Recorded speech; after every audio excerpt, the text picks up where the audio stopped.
Bertemu lagi di mata kuliah Psikologi Kognitif dan Belajar dengan topik Deductive Reasoning and Decision Making. Di sini kita akan belajar terkait dengan topik-topik yang terkait dengan berpikir, gitu ya. Nah, sebelumnya Anda sudah belajar terkait dengan problem solving.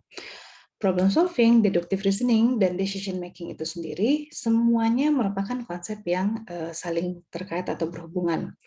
Mereka ada dalam payung kategori thinking atau berpikir, gitu ya. Nah, thinking itu sendiri membutuhkan membutuhkan kemampuan untuk mendapatkan atau mengolah informasi yang diberikan kepada kita.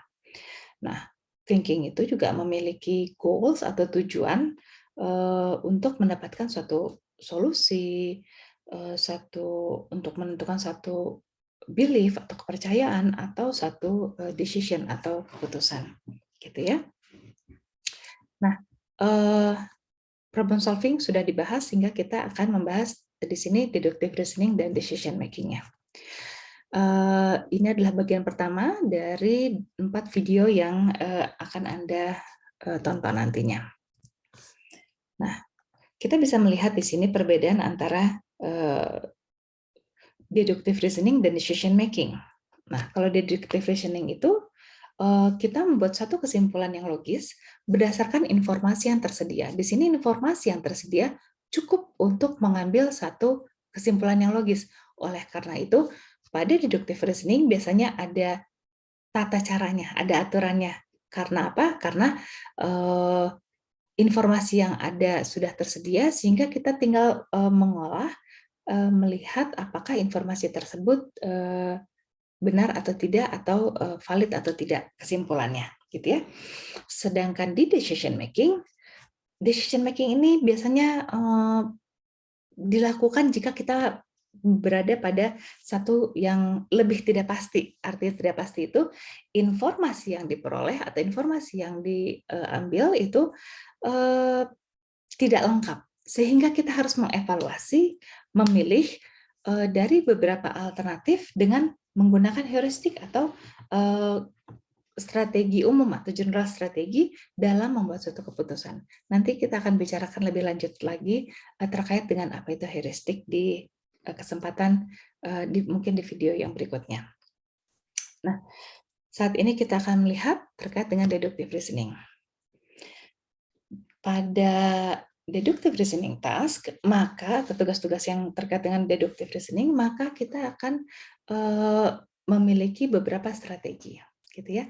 Ada yang menggunakan conditional reasoning task atau prepositional reasoning task, yaitu jika maka. Yang kedua adalah dengan silogisme, di mana dua pernyataan itu benar. Jadi terdapat dua pernyataan yang harus dianggap benar dan ada konklusinya. Konklusi ini yang kita nilai apakah valid, invalid, atau indeterminate. Kemudian yang ketiga adalah propositional calculus, di mana ini sistem yang mungkin sedikit lebih rumit daripada conditional reasoning maupun silogisme, di mana terdapat cara atau sistem untuk menganalisis proposisi ini dengan menggunakan 4 kategori reasoning. Kita akan lihat satu persatu. Deductive reasoning task, yaitu conditional reasoning task, propositional reasoning task itu biasanya menggambarkan antara hubungan antara kondisi. Jadi kondisi pertama if X maka Y, gitu ya. Dan kondisi ini, hubungan ini yang akan menentukan apakah simpulan yang diambil itu valid atau tidak. Yang berikutnya adalah silogisme. Silogisme itu terdapat dua pernyataan yang harus dianggap benar dan sebuah konklusi. Konklusi ini yang akan dinilai apakah valid, invalid, atau indeterminate. Nah, silogisme itu menunjuk pada bentuk statement yang memiliki kuantitas, gitu ya, sehingga terdapat kata semuanya, sebagian, tidak satupun. Misalnya pernyataannya adalah semua apel itu adalah buah. Buah manis. Oleh karena itu, semua apel manis. Nah, karena ada kuantitas ya, harus ada semuanya, ada sebagian atau tidak satupun, sehingga kalau misalnya konklusinya itu tidak semua apel manis, maka konklusinya menjadi invalid atau tidak benar. Kenapa? Karena di atas semua kata-katanya adalah semua apel adalah buah. Buah itu pasti manis, gitu ya. Nah, pada silogisme relasi dari dua pernyataan itu yang harus diperhatikan untuk menilai apakah konklusi itu valid atau invalid atau indeterminate. Yang berikutnya adalah propositional calculus, gitu ya, di mana propositional calculus ini digunakan untuk menganalisis proposisi atau pernyataan, dan selalu ada antecedent, pernyataan antecedent dan pernyataan konsekuen. Kalau antecedent itu biasanya kalimat atau proposisi yang diungkapkan pertama kali dan biasanya mengandung if atau jika. Konsekuen adalah proposisi atau pernyataan yang datang berikutnya atau yang kedua gitu ya, dan merupakan konsekuensinya. Dan biasanya mengandung then atau maka.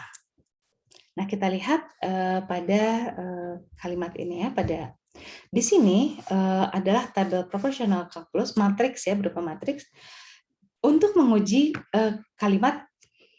Jadi kalimatnya adalah jika ini apel, maka ini adalah buah. If this is an apple, then this is a fruit. If this is an apple itu adalah kalimat antecedent, dan then this is a fruit adalah kalimat consequence.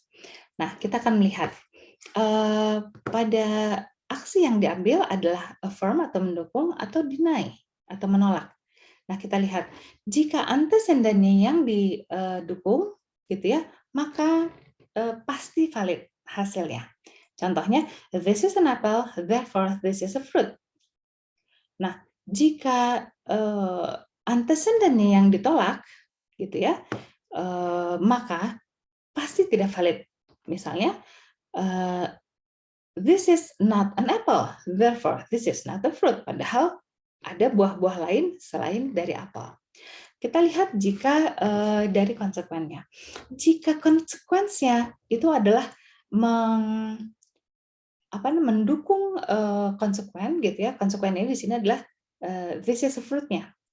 Nah, kalau didukung this is a fruit, therefore this is an apple. Itu menjadi tidak valid juga. Karena tidak semua buah adalah apel. Tidak semua konsekuensi ini disebabkan oleh antecedent apel, gitu ya. Nah, kemudian jika konsekuensi yang ditolak, maka maka hasilnya pasti valid, gitu ya. Contohnya, this is not the fruit. Konsekuensinya adalah fruit ya. This is not the fruit. Therefore, this is not an apple. Jadi kalau dia bukan buah, pasti dia bukan apel, gitu ya. Nah, propositional ini biasanya membuat mempersyaratkan kita menggunakan kalimat kata-kata always atau selalu. Nah, pada konklusinya kita bisa melihat bahwa mendukung antecedents berarti kita mengatakan bahwa if part itu dari sentence itu adalah benar, sehingga dia pasti valid, correct. Konklusinya itu pasti valid dan correct gitu ya. Fallacy atau error dari mendukung consequences artinya kita mengatakan bahwa then part-nya yang makanya itu yang betul gitu ya.